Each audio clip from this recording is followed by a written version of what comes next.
Feliz sábado a todos. Que Deus nos abençoe neste dia, num momento tão feliz, aqui na casa do Senhor.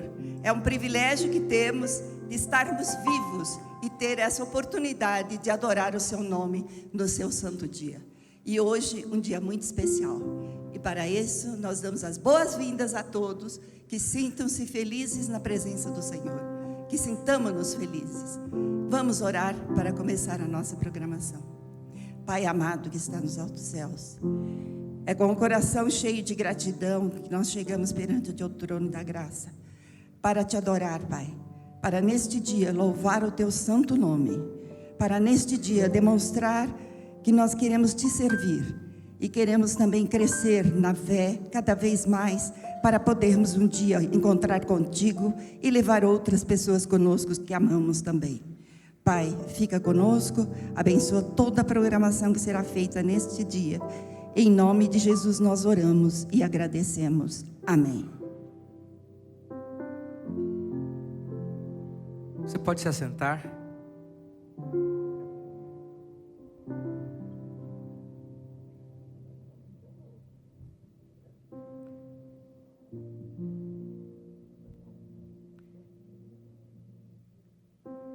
Nem sempre nós temos a oportunidade de juntos sentarmos ao redor da mesa.